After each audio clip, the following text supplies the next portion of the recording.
नमस्कार मंडळी, कशा आहात? मजेत ना? आम्ही पण मजेत. आज काय भाजी करावी तर म्हणलं चला कोबी करावा.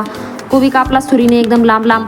नंतर कढईमध्ये तेल टाकलं. एका हातात मोबाईल, एका हातात बाटली आणि कढईचं कॅमेरा चालू. मिरच्या कापल्या, लसूण टाकला. मोबाईल कसा धरावा काहीच कळना.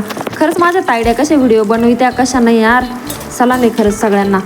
मला तर कालपासून मी म्हणलं व्हिडिओ टाकल तर इतके हाताला चटके बसून घेतलेले मी माप नाही राहिलेली. तेव्हा तिकडं कोबी घुसला तोपर्यंत तिकडं लगेच लसूण जळून गेला मोबाईलच्या नादामध्ये. कसे व्हिडिओ बनवावं, वाकडा तिकडा कसा कॅमेरा धरावा मला काहीच कळून नाही राहिले. प्लीज आयडिया प्लीज मला मदत करा. मला सांगा मी कसा कॅमेरा धरू.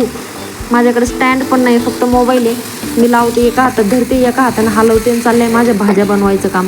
काहीच कळून नाही राहिले. एकीकडे भाजी टाकली आहे, एकीकडे चपात्या करावं म्हटलं तर नाही पॉसिबल आहे. नंतर कोबीच टाकून घेतला, त्याच्यामध्ये डाळ वगैरे धुवून टाकली. डाळीमध्ये खडे होते ते निसून काढले, धुवून घेतली आणि डाळ टाकून दिली. चांगला कोबी लालसर असा परतून घेतला. परत थोडंसं तेल कमी पडलं होतं, परत तेल टाकलं. एकीकडं भाजी ठेवली आणि नंतर काय केलं मी, त्याच्यामध्ये थोडंसं मीठ राहून गेलं होतं माझ्याकडे टाकायचं. नंतर मीठ टाकून दिलं आणि परत भाजी चांगली गॅसवर, कमी गॅसवर होऊन दिली. बघा कशी छानपैकी अशी कोबीची भाजी. ती हळद टाकलेली आहे मी, जरा येलो येलो दिसते पण कॅमेऱ्यात दिसून नाही राहिली ती. पण छान असा पिवळा कलर आलेला आहे मस्त. कोबीची भाजी छान स्मेल येत होता. दुसरीकडे चपाती पाय एका बाजूनेच फुगून गेली. कसा करावा समजतच नाही.